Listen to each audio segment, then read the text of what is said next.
rabbil alamin. Wa bihi nasta'in wa ala umridaya waddin. Wa sholatu wa salamu ala asrofil anbiya wa mursalin wa ala alihi wa ashabihi ajmain amma ba'du. Segala puji bagi Allah Subhanahu wa Ta'ala yang begitu banyak memberikan kita kenikmatan, terutama nikmat iman, Islam, dan nikmat kesehatan.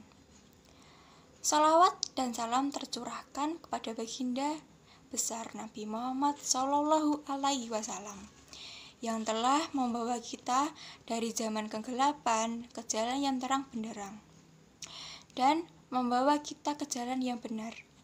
Amin ya robbal alamin.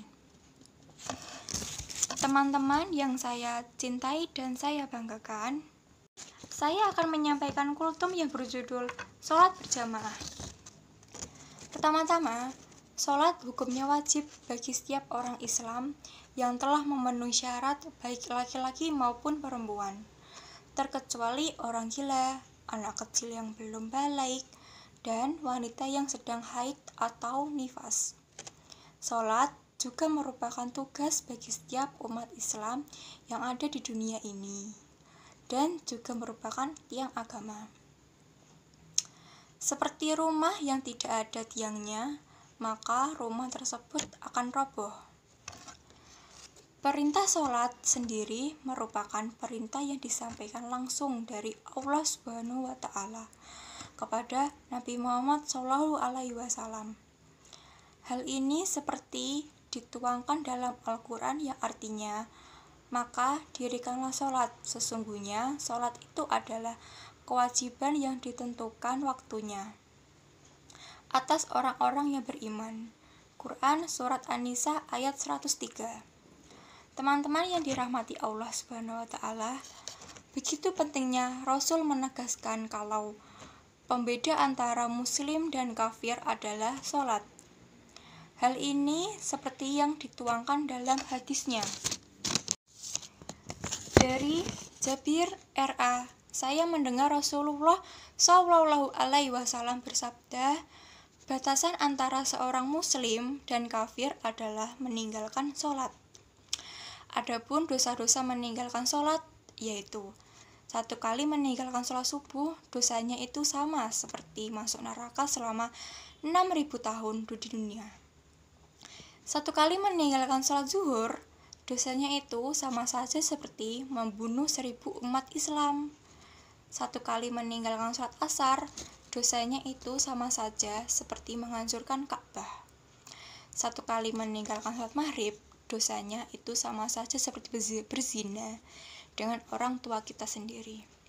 1 kali meninggalkan sholat isya, dosanya itu sama saja seperti selama hidupnya, dan apa saja yang dia lakukan di dunia tidak diridhoi Allah Subhanahu wa Ta'ala. Na'udzubillah min dzalik. Hadirin yang saya hormati, marilah kita kembali ke topik awal. Yang kita ketahui bahwa sholat berjamaah banyak sekali keutamaannya bagi kita selaku umat Islam. Di antaranya, berdasarkan hadis Nabi Muhammad Shallallahu Alaihi Wasallam, bahwa sholat berjamaah itu lebih utama daripada sholat sendirian, dan pahala yang kita dapatkan pun lebih besar dari yang kita lakukan secara sendirian.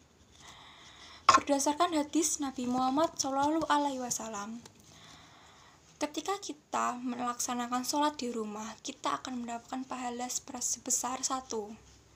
Dan jika kita melakukan sholat secara berjamaah, maka pahala yang kita dapatkan adalah 27 kali lipat. Itu pula, karena besarnya sholat berjamaah ini dilakukan di masjid-masjid ataupun musola-musola tersebut, maka kita juga akan mendapatkan pahala langkah kaki, dan dari sinilah kita memiliki kesempatan untuk memperbanyak ampunan dosa kita.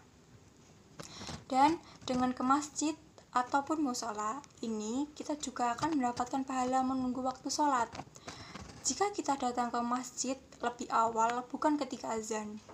Namun, di saat ini banyak orang yang salah pengertian, karena datang ke masjid tersebut ketika azan sudah dikumandangkan. Padahal, hal seperti inilah yang salah, karena dengan datang lebih awal ke masjid akan mendapatkan pahala menunggu waktu sholat. Tapi di saat ini hal seperti ini sudah jarang dilakukan orang, karena ketika datang lebih awal malah bermain HP, ngerumpi, bermain dengan teman, dan lain-lain yang sifatnya negatif.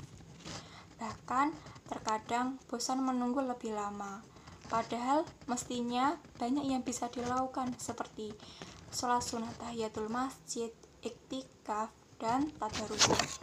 Lain juga sering kita lihat ketika orang yang sedang azan bagi yang laki-laki malah nongkrong-nongkrong di luar masjid. Padahal ini tidak pernah diajarkan oleh Nabi Muhammad SAW.